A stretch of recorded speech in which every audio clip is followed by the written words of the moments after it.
ఒక ఎలుక ఒక వ్యక్తి ఇంట్లో దూరి ఇల్లంతా రంధ్రాలు చేయడం మొదలుపెట్టింది. ఆ వ్యక్తి అతని భార్య ఒకరోజు బయటికి వెళ్ళి వచ్చి ఒక సంచిలోంచి ఏదో తీస్తుంటే తినే వస్తువేమో అనుకొని ఎలుక దాన్ని గమనించింది. తీరా చూస్తే అది ఎలుకల బోను. దాన్ని చూసిన ఎలుకలో టెన్షన్ స్టార్ట్ అయింది. ఆ వ్యక్తి ఇంట్లో ఎలుకే కాకుండా ఒక పావురం, ఒక కోడిపుంజు, ఒక మేకపోతు కూడా ఉండేవి. ఎలుక ఫాస్ట్గా ముందుగా పావురం దగ్గరికి వెళ్ళి భయపడుతూ, ఈ ఓనరు ఎలుకల బోను తెచ్చాడు తెలుసా అని అంది. ఇది విన్న పావురం నవ్వడం మొదలుపెట్టింది. ఎలుకల బోనుతో నాకేం సంబంధం, దాన్ని చూసి నువ్వు భయపడాలి కానీ అంది. ఆ తర్వాత ఎలుక కోడిపుంజు దగ్గరకు వెళ్ళి సేమ్ ఇదే చెప్పింది. కోడి ఇంకా గట్టిగా నవ్వి నా కోసం కాదు నీ కోసం తెచ్చాడని వెటకారంగా మాట్లాడింది.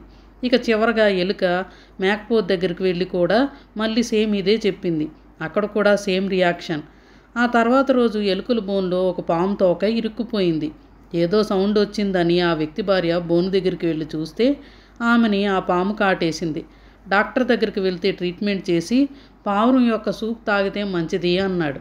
టక్మని పావురం ప్రాణం పోయింది. ఆమెకి ఇలా జరిగిందని తెలిసి బంధువులు ఇంటికి వచ్చారు. వాళ్ళకి భోజనం పెట్టేందుకు కోడిపుంజును కోయాల్సి వచ్చింది.